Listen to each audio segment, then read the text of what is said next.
This has always been one of my favorite stories. Peter Pan, or The Boy Who Grew Up. That was what the original title was in the play. He actually first appeared in a book called The Little White Bird in 1902.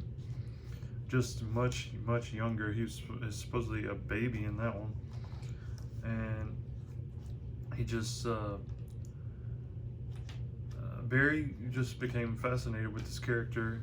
Uh, some say he may have based him off of his brother who died when he was 14. It's like his family, always saw him as a kid.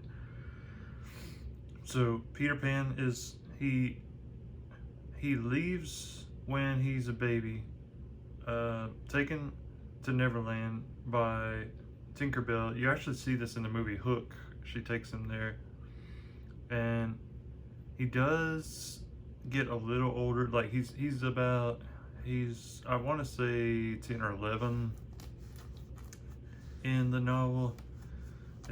All you really know about his age is that he still has baby teeth.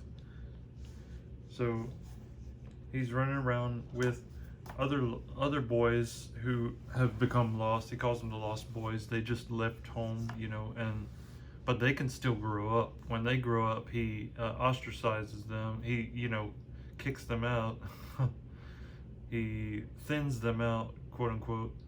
And you don't really, in the novel, it's not explicitly stated what he does with them, if he kills them or just banishes them. But in other works, it's stated that he banishes them.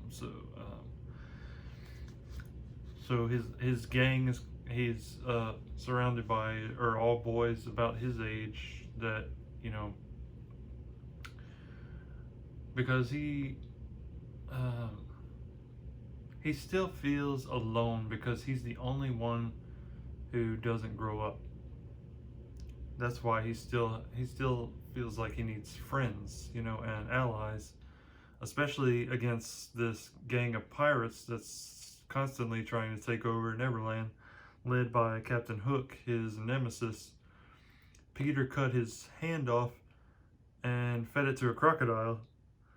Hook has been after him ever since, and the crocodile has been after Hook because he loved the taste of his hand so much.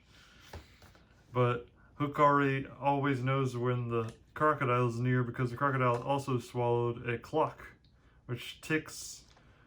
He hears the tick-tocking of the clock when the croc comes near.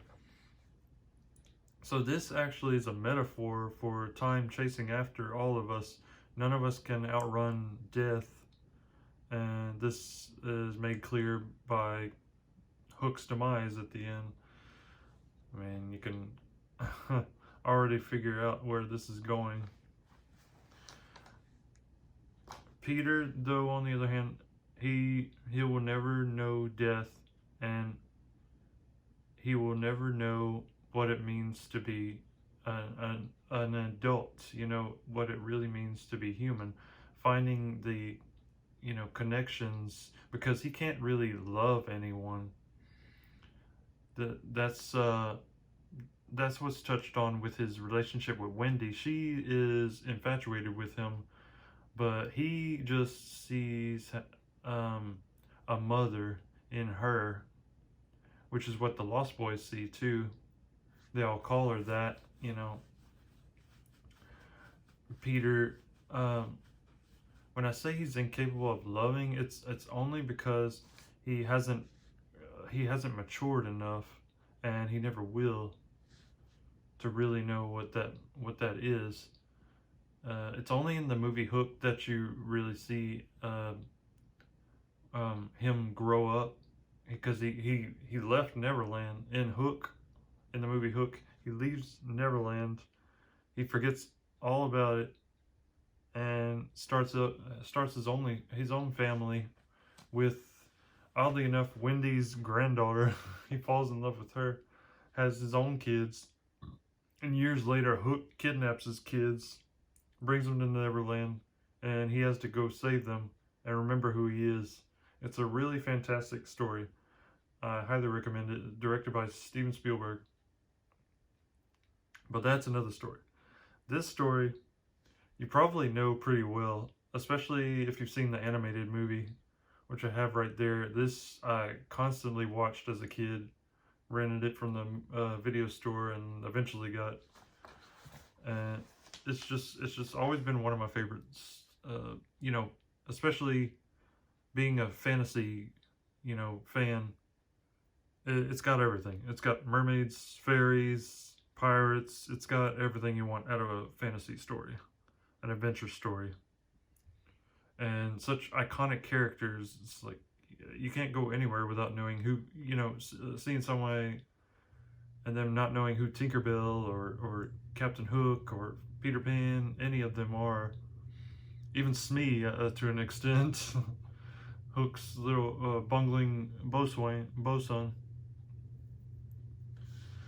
John and Michael, I know, were based off of the Llewellyn Davies boys, who J.M. Barrie was good friends with. He played with these boys like all the time, and if you watch the movie Finding Neverland, you really see the relationship between him and this family, the Llewellyn Davies family. They were the inspiration for the story. So the play, yeah, as I said, it was 1904. It wasn't until 1911 that this book was written. It was originally titled Peter and Wendy. Now it's just published as Peter Pan. And the rights to the story, to every iteration of the story, he donated the copyright to the Great Ormond Street Hospital in London. It's a children's hospital where they've made a lot of breakthroughs in research. Also kind of connected to Roald Dahl, another children's author. He's advocated for that hospital. That was in 1929. Barrie donated the copyright to the hospital. So they've gotten royalties off of every adaptation. That's why when people say, "Oh, I'm so tired of the Peter Pan story," like, do we have to keep seeing this retold over and over again?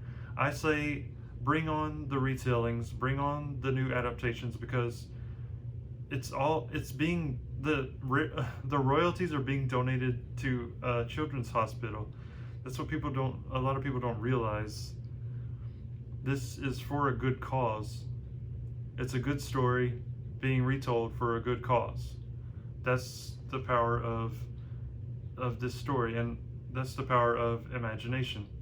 It can make the world a better place, just not always in the way you expect. This character is so iconic that there are statues of him like all over the place. There's at least a dozen in different countries: Australia, England, I believe Scotland. There's one at the hospital too, the Great Ormond Street Hospital.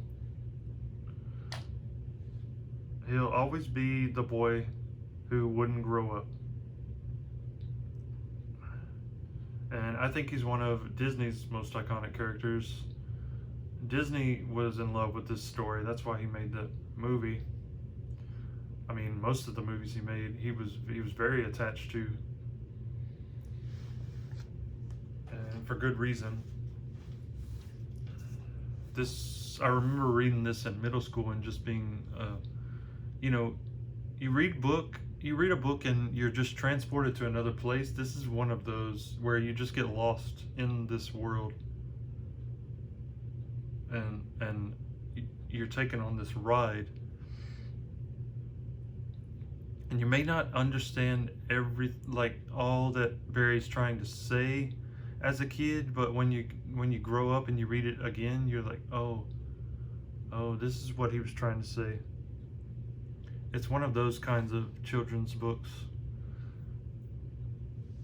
and I highly recommend this.